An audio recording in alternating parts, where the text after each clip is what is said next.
آج خیر سے میری نند کی شادی اختتام پذیر ہو چکی تھی، مگر گھر میں ابھی تک مہمانوں کا رش لگا تھا۔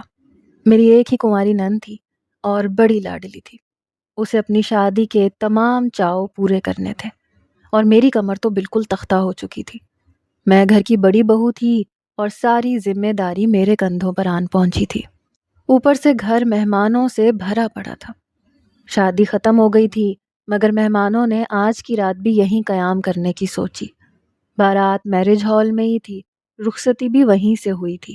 میں نے تو دل میں شکر ادا کیا کہ آج تو اس دھکم پیل سے جان چھوٹ جائے گی، مگر سارے کے سارے مہمان ہمارے گھر تشریف لا چکے تھے اور اب ان کو چائے کی شدید طلب ہو چکی تھی۔ حالانکہ میرج ہال میں اچھی خاصی گرین ٹی پیش کی گئی تھی، وہاں پر بھی انہوں نے نوش فرمائی تھی۔ گرین ٹی پینے کے بعد بھی انہیں گھر کی بنی ہوئی چائے پینی تھی۔ میں اپنے ماتھے پر بل ڈالے کچن میں چائے بنا رہی تھی، کیونکہ چائے بنانا مجھے دنیا کا سب سے مشکل ترین کام لگتا تھا، اور چائے کو سرو کرنا اس سے بھی کہیں زیادہ۔ رات کے تقریباً 8 بج چکے تھے۔ سارے مہمان ادھر ادھر کونے کھدروں میں گھسے پڑے تھے۔ ہمارا گھر 5 مرلے کا تھا اور مہمانوں کی وجہ سے مزید تنگ پڑ گیا تھا۔ اوپر سے گرمی نے برا حال کر رکھا تھا۔ ایک ہی کمرے میں اے سی تھا اور وہ مہمانوں سے کھچا کھچ بھرا ہوا تھا کہ اے سی کی ٹھنڈک بھی صحیح طریقے سے جسم کو نہیں پہنچ پا رہی تھی۔ وہ اے سی میرے کمرے میں تھا اور میرے شوہر ٹھہرے صدا کے دیالو۔ انہوں نے سارے مہمانوں کو اپنے ہی کمرے میں گھسا لیا۔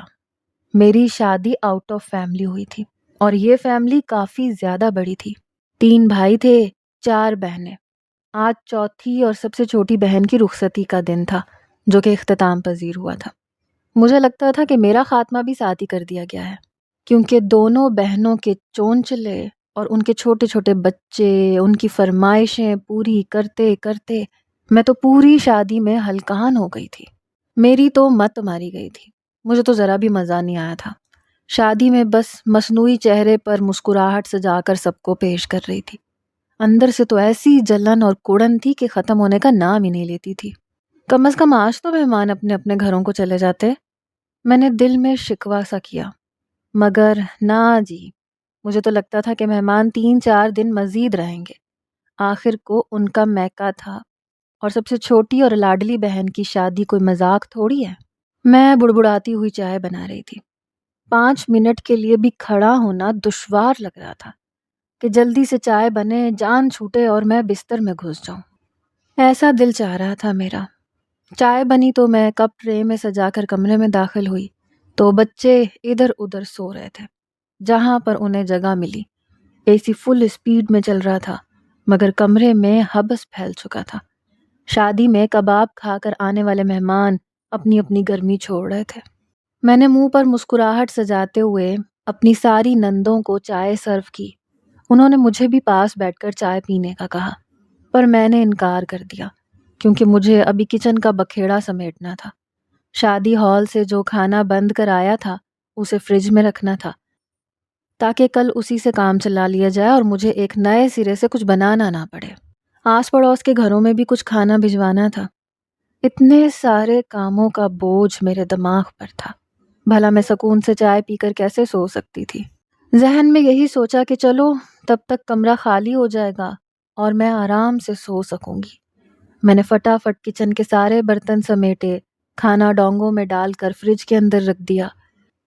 جب پوری تسلی کر کے باہر آ کر ایک نظر دوڑائی تو رات کے 10 بج چکے تھے۔ اف، میری آنکھیں نیند سے بری طرح سرخ پڑ چکی تھیں۔ 2-3 بار تو کھڑے کھڑے مجھے جھپکی آ گئی، مگر مجال ہے جو کسی نند نے مجھے ہمدردی کے لیے میرا ہاتھ پکڑا ہو یا میرا ہاتھ بٹایا ہو۔ وہ تو جی مہمان بن کر اس گھر میں آتی تھی اور پورا پٹارا کھل جاتا تھا، میری کمر تختہ ہو جاتی تھی اور ان کی فرمائشیں ہی ختم نہیں ہوتی تھیں۔ خدا خدا کر کے کچن کا دروازہ بند کر کے لاؤنج کی ساری بتیاں بجھا کر جیسے ہی میں کمرے میں داخل ہوئی، کمرے میں 0 کا بلب جل رہا تھا۔ پاؤں رکھنے کی بھی جگہ نہیں تھی۔ ہر کوئی ادھر ادھر بستر بچھا کے پڑا اونگ رہا تھا۔ مجھے غصہ تو بہت آیا کہ میرا کسی کو بھی خیال نہیں ہے کہ میں کتنا تھک گئی ہوں اور آرام کرنا چاہتی ہوں۔ سارے میرے ہی کمرے میں گھسے پڑے ہیں۔ میری بڑی بھابھی کے کمرے میں بھی اے سی تھا، مگر مجال ہے جو میری کوئی بھی نند اس کے کمرے میں پھٹکتی بھی ہو، کیونکہ وہ غصے کی بڑی تیز تھی، ہر وقت غصہ ناک پہ رہتا تھا، سب کو ایک لائن میں کھڑا کر کے رکھتی تھی، کوئی بھی اس سے بیر نہیں ڈالتی تھی، اور میری طبیعت کافی زیادہ ملنسار تھی، دوستانہ سا مزاج تھا میرا، اس لیے ہر کوئی میری طرف کھنچا چلا آتا تھا، مگر کبھی کبھی مجھے اپنا دوستانہ مزاج کافی مہنگا پڑ جاتا تھا، کیونکہ ہر کوئی مجھ سے ہمدردی بٹواتا تھا، مگر مجھے ہمدردی دکھانے کی کوئی بھی نہیں سوچتا تھا۔ میں اتنی بدگمان ہوتی نہیں تھی جتنی آج ہو گئی تھی، کیونکہ تھکن سے میرا برا حال تھا۔ میں نے ادھر ادھر جگہ تلاش کی، ہر طرف بسترے بچھے تھے، لگتا تھا میری تینوں نندیں اپنے بچوں سمیت میرے کمرے میں ہی آن بسی تھیں۔ نہ جانے میرا شوہر کہاں تھا، بیڈ پہ بھی 2 لوگ لحاف میں گھسے پڑے تھے، یقیناً میرا شوہر یہیں ہوگا۔ میں جلدی سے بیڈ پر بیٹھی، لحاف آدھا کھینچ کے اپنے اوپر تان لیا، کمر کو ایک دم سے نرمی کا احساس ہوا تو جسم میں خوشی اور سکون کی لہر دوڑ گئی۔ تھوڑی دیر تو میں سیدھی لیٹی رہی، مگر پھر سوچا کہ اپنی سائیڈ بدل لوں، کیونکہ تھکن سے میرا جسم چور چور تھا۔ جیسے ہی میں نے اپنی سائیڈ بدلی، میرا ہاتھ میرے شوہر کے سینے سے ٹکرایا، جو کہ خراٹے لے رہا تھا۔ میں نے آہستہ آہستہ اپنا ہاتھ اس کے سینے پر پھیرنا شروع کر دیا۔ مجھے ایک سکون کا احساس ہو رہا تھا۔ شادی کے ہنگاموں میں اپنے شوہر کی سنگت کے لیے وقت ہی نہیں ملا، اس لیے سوچا کہ آج تو موقع مل گیا ہے، کیونکہ جب سے شادی کے ہنگامے ہمارے گھر میں ہونے لگے تھے، میری نندیں 10 دن پہلے ہی ہمارے گھر میں آن دھمکی تھیں اور میرے کمرے میں ہی سوتی تھیں۔ میرے بیچارے شوہر کسی کونے کھدرے میں اپنا بوریا بسترا بچھا کر پڑے رہتے تھے، نہ جانے آج انہیں بیڈ پر سونا کیسے نصیب ہو گیا۔ میں سوچ کے مسکرا رہی تھی اور اپنا ہاتھ آہستہ آہستہ ان کے سینے پر پھیر رہی تھی۔ ان کا دل تیز رفتاری سے دھڑک رہا تھا۔ میں نے تھوڑی دیر کے لیے اپنی انگلیوں سے ان کی دھڑکن کو محسوس کیا۔ مجھے بہت اچھا لگ رہا تھا۔ وہ شاید سو نہیں رہے تھے، کیونکہ ان کا دل تیزی سے دھڑک رہا تھا۔ سانس بالکل بھی نارمل نہیں تھا، بلکہ تیز رفتار تھا۔ مطلب وہ بھی پوری طرح سے خود کو میرے حوالے کرنے کے لیے بے تاب تھے۔ میرا ہاتھ آہستہ آہستہ حرکت کرتے ہوئے نیچے جانے لگا۔ اچانک ان کا ہاتھ مضبوطی سے میرے ہاتھ سے ٹکرایا اور انہوں نے میرا ہاتھ تھام لیا۔ میرے دل کی دھڑکن بھی بے ترتیب ہونے لگی۔ اچانک ہی ان کے لبوں نے میرے کانوں میں ایک سرگوشی کی اور میرے تو 14 طبق روشن ہو گئے۔ جسے میں اپنا شوہر سمجھ رہی تھی، وہ تو میرا دیور نکلا۔ اس سے پہلے کہ میں جلدی سے لحاف ہٹا کر بھاگنے کی کرتی، اس نے مجھے زور سے پکڑ لیا، اور پھر میری شادی زاویار سے ہوئی تھی، جو کہ آؤٹ آف فیملی تھے۔ رشتہ اچھا تھا، خاندان بھی اچھا اور شریف تھا، اس لیے میرے ماں باپ نے میری گریجویشن مکمل ہونے کے بعد ہی میری شادی زاویار سے کر دی۔ ہماری بالکل ارینج میرج تھی۔ ہم نے شادی سے پہلے ایک دوسرے کو دیکھا تک نہیں تھا۔ میں نے شادی سے پہلے اپنے چھوٹے دیور کو دیکھا تھا، جس کا نام جمال تھا۔ وہ کافی لاؤبالی اور شرارتی سا لڑکا تھا، مجھ سے تقریباً 10 سال چھوٹا تھا۔ اسے اپنے بھائی کی شادی کا بڑا جوش تھا۔ شادی کے ہر فنکشن میں وہ بڑھ چڑھ کر حصہ لے رہا تھا۔ شادی سے پہلے ساری شاپنگ اس نے میرے ساتھ مل کر کی تھی، کیونکہ مجھے اپنی پسند کے جوڑے خریدنے تھے۔ زاویار ایک سلجھے ہوئے اور شریف انسان تھے۔ انہیں خاندان کی روایتوں کا اچھی طرح سے علم تھا۔ انہوں نے بس میری تصویر ہی شادی سے پہلے دیکھی تھی اور حامی بھر لی تھی، جس کے بعد ہماری کوئی ملاقات نہیں ہوئی تھی۔ اس لیے جمال ہی اپنی امی کے ساتھ آتا تھا ہمارے گھر۔ میری بھی اس سے اچھی خاصی دوستی ہو گئی تھی، کیونکہ اس کا مزاج کافی دوستانہ تھا۔ میری نندوں کا مزاج بھی کافی دوستانہ تھا۔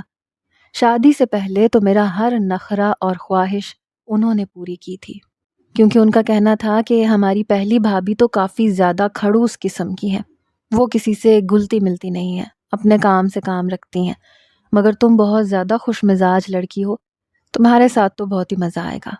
اور میں واقعی خوش مزاج لڑکی تھی، مگر کبھی کبھی انسان کو زیادہ خوش مزاجی بھی مہنگی پڑ جاتی ہے۔ رکھ رکھاؤ ہر رشتے میں ہی ہونا چاہیے تاکہ کوئی آپ کے سر پر نہ چڑھ جائے، اس لیے آپ کو اپنی باؤنڈریز بنا کر رہنا چاہیے۔ مگر مجھے یہ بات نہیں پتہ تھی، اسی لیے میری شادی کی سب کو ایکسائٹمنٹ تھی۔ شادی کے بعد میں نے زاویار کو دیکھا تو وہ واقعی ویسے تھے جیسا میں شوہر اپنے لیے چاہتی تھی، سلجھے ہوئے، شریف سے اور ویل مینرڈ۔ زاویار کی سنگت میں آ کر میں خود کو خوش قسمت ترین لڑکی سمجھتی تھی۔ ان کی طبیعت میں سنجیدگی بھی تھی، لطیف پن بھی تھا، وہ موقع کی مناسبت سے بات کرنے کے قائل تھے۔ وہ ایک پرفیکٹ ہسبینڈ تھے، مگر اپنے بہن بھائیوں کا حد سے زیادہ خیال رکھتے تھے۔ ان کی بات پوری کرنا اپنا فرض سمجھتے تھے، حالانکہ وہ بڑے سے چھوٹے بھائی تھے۔ بڑے بھائی کو تو کوئی فکر ہی نہیں تھی، ان کی بہنیں ان کے گھر آ بھی جاتی تو 5-10 منٹ ان کے پاس بیٹھتے، پھر اپنے کمرے میں چلے جاتے۔ مگر زاویار ان کو فل کمپنی دیتے تھے۔ شروع میں تو میں بھی بہت زیادہ انجوائے کرتی تھی اپنی نندوں کے ساتھ، حالانکہ میں ایسے گھر سے آئی تھی جہاں پر زیادہ بکھیڑا نہیں تھا، ہم 2 ہی بہن بھائی تھے اور مجھے شروع سے ہی پرائیویسی پسند تھی۔ مگر میرا مزاج پھر بھی دوستانہ رہا کہ کہیں انہیں یہ محسوس نہ ہو کہ میں ان کے آنے پر برا محسوس کر رہی ہوں۔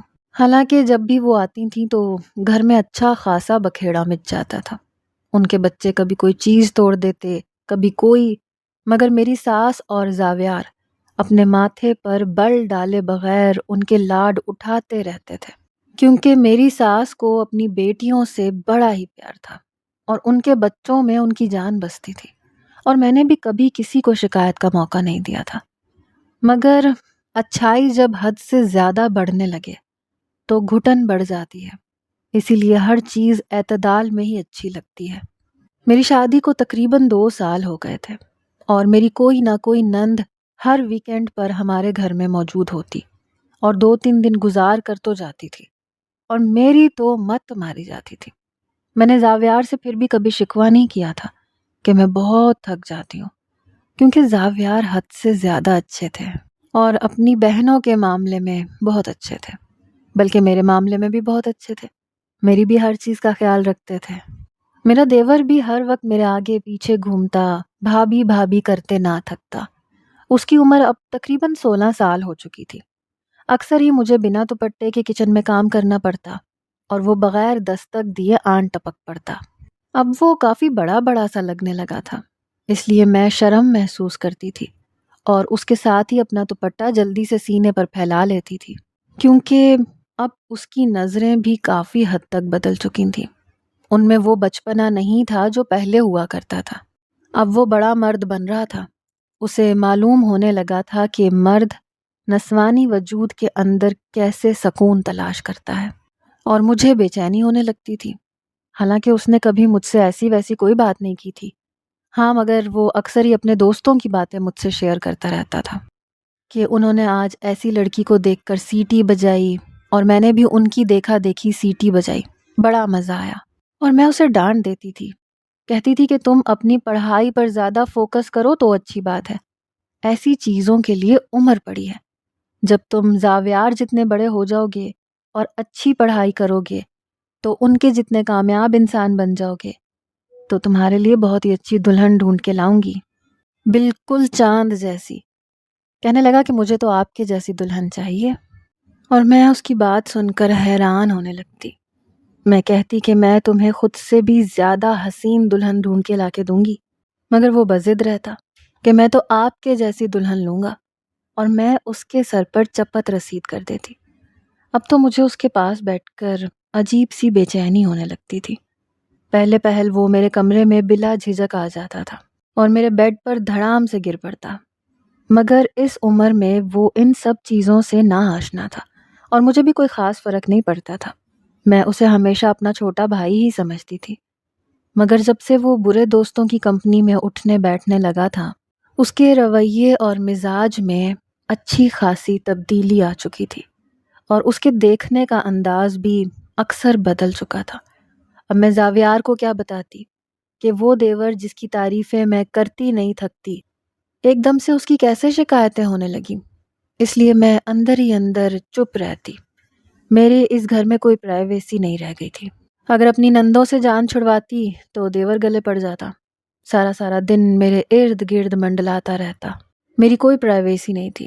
میں اپنی مرضی سے اکیلے میں کوئی چیز نہیں دیکھ سکتی تھی، کچھ کر نہیں سکتی تھی۔ رات کو بس مجھے تھوڑا سا سکون ملتا تھا جب میرے شوہر اور میں کمرے میں ہوتے تھے۔ اکثر جب میں ان کو آؤٹنگ پر جانے کی فرمائش کرتی تو وہ تو فوراً سے تیار ہو جاتے، لیکن جیسے ہی ہم باہر نکلنے لگتے کوئی نہ کوئی ہمارے ساتھ تیار ہو جاتا۔ کبھی کوئی نند ساتھ چل پڑتی تو کبھی وہ دیور، وہ تو ہر وقت ہی تیار رہتا تھا۔ میں اب اندر ہی اندر کڑنے لگی تھی، کیونکہ پورا 1 سال میں نے اس چیز کو خاطر میں نہیں رکھا تھا۔ میں اس گھرانے کو بالکل اپنی فیملی سمجھتی تھی، اپنے فیملی ممبرز کی طرح ہی ٹریٹ کرتی تھی۔ مگر یہ سب کرنے کے چکروں میں میری اپنی ذات کہیں پس پشت میں جا رہی تھی۔ میں ایک کٹھ پتلی کی طرح بنتی جا رہی تھی، اور یہ چیز مجھے گوارا نہیں تھی۔ اوپر سے میرا دیور ہر وقت مجھ سے عجیب عجیب سی باتیں کرتا تھا۔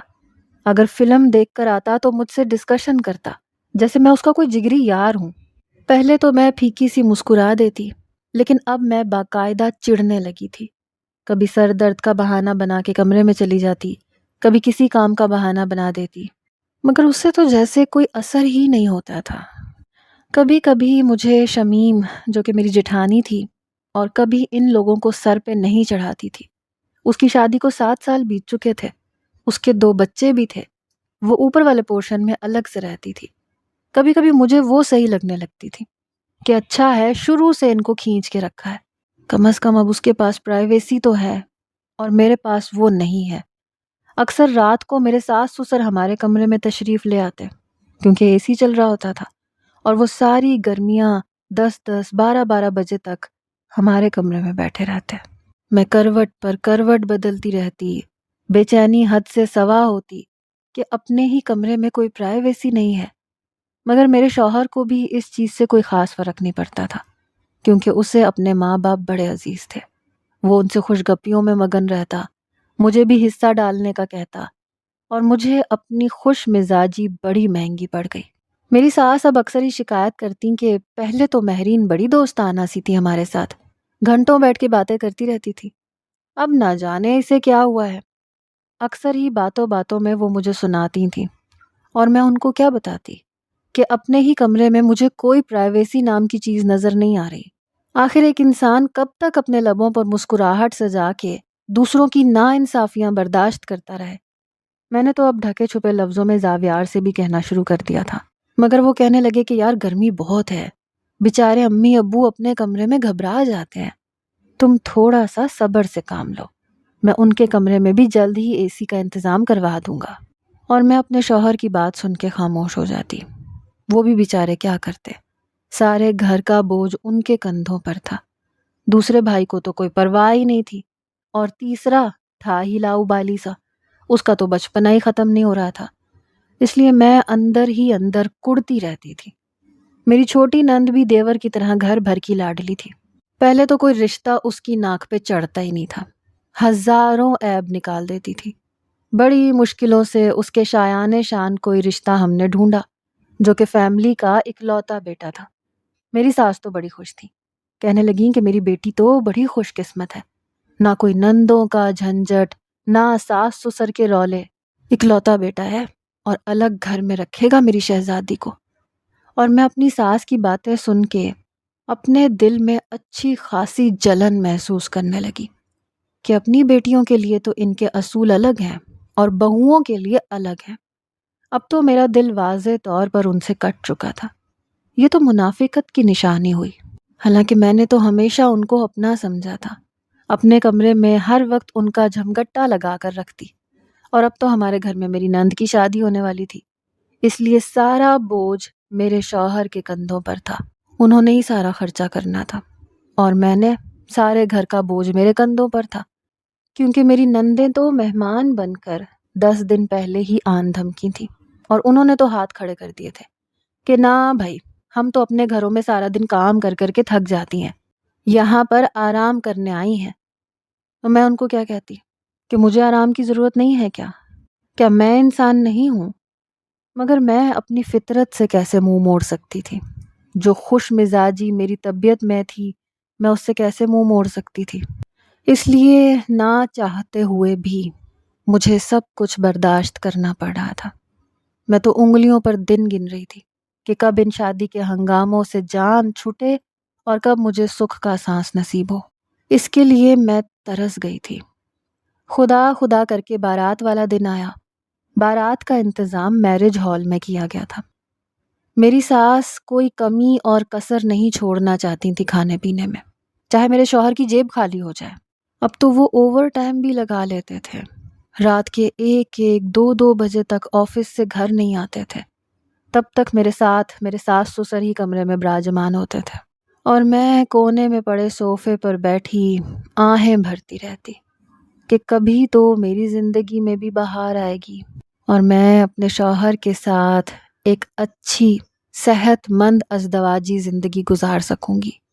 اب تو ہمیں تعلق قائم کیے ہوئے بھی کئی دن ہو جاتے تھے۔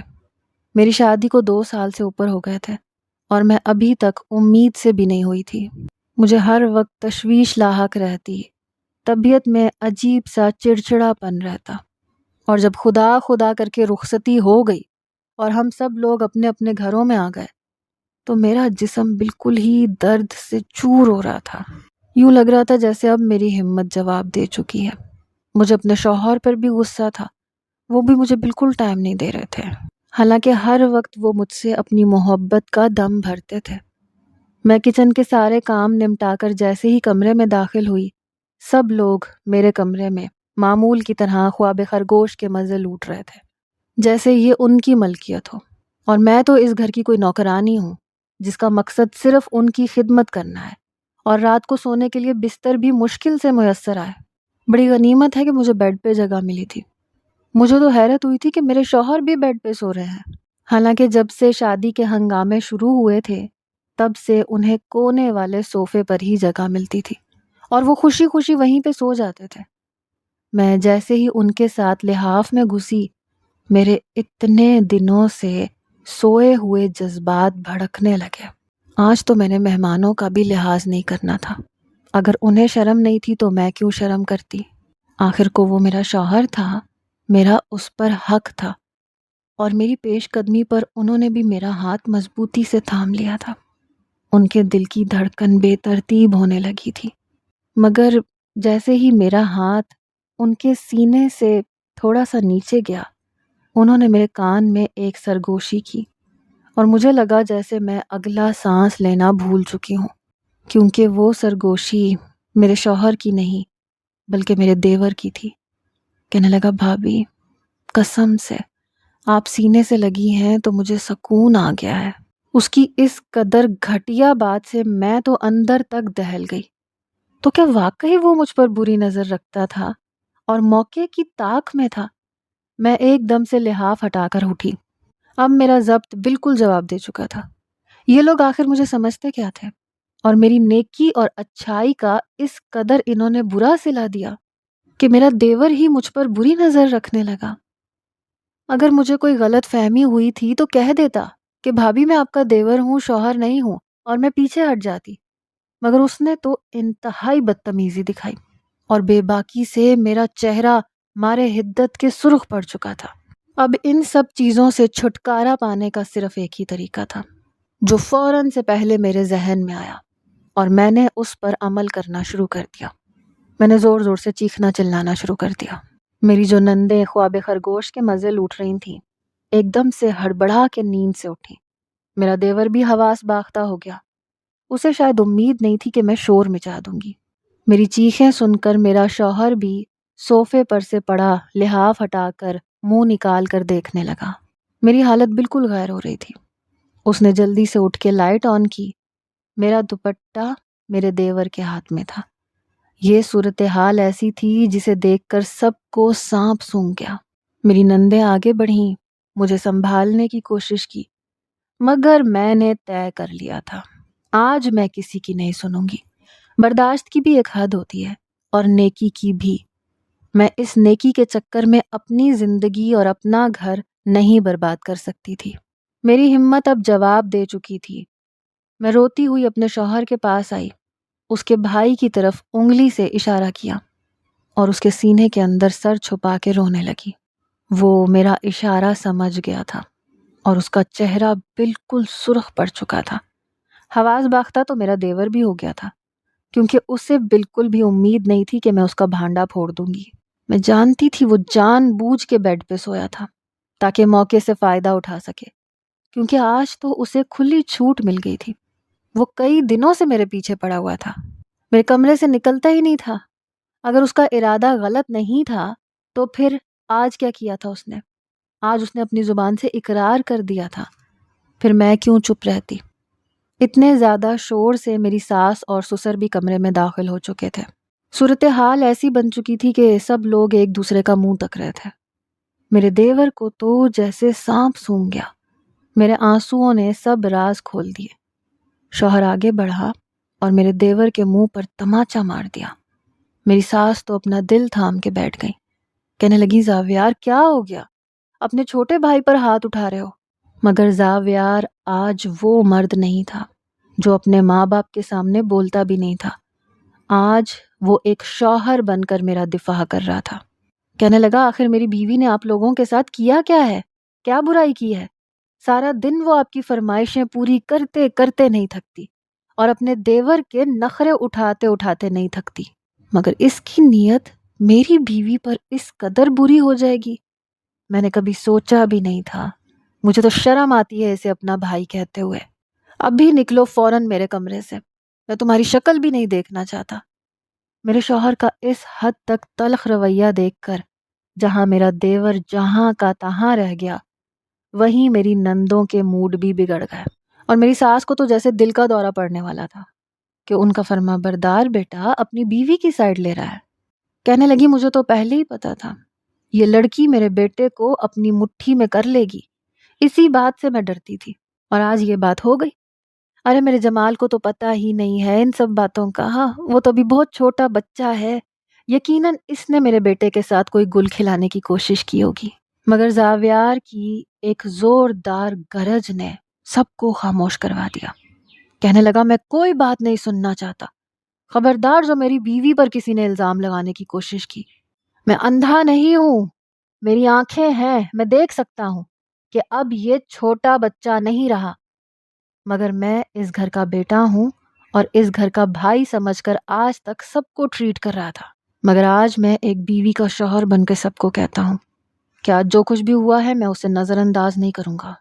آخر میری بیوی کا بھی حق ہے کہ اسے پرائیویسی دی جائے، اور اماں آپ نے نمرہ کی شادی اسی گھر میں کی ہے جہاں پر اس کی کوئی نندے اور دیور نہیں ہے، مگر میری بیوی کا ایک دن بھی آپ نے خیال نہیں کیا کہ وہ سارا دن آپ کی فرمائشیں پوری کرتے کرتے ہلکان ہو جاتی ہے۔ کم از کم آپ تو ایسی باتیں نہ کریں۔ مجھے تو افسوس ہو رہا ہے آپ کی سوچ پر کہ جو انسان آپ سے نیکی کرے اس کا آپ یہ صلہ دیتی ہیں، اور جو میرے شوہر نے میرے دل کی باتیں کہہ دی، مجھے اندر تک سکون اترتا محسوس ہو رہا تھا۔ اگر آج میں اسٹینڈ نہ لیتی تو شاید ساری زندگی ایسے ہی جلی کڑھی زندگی گزارتی رہتی، اور میں تو حق پر بھی تھی۔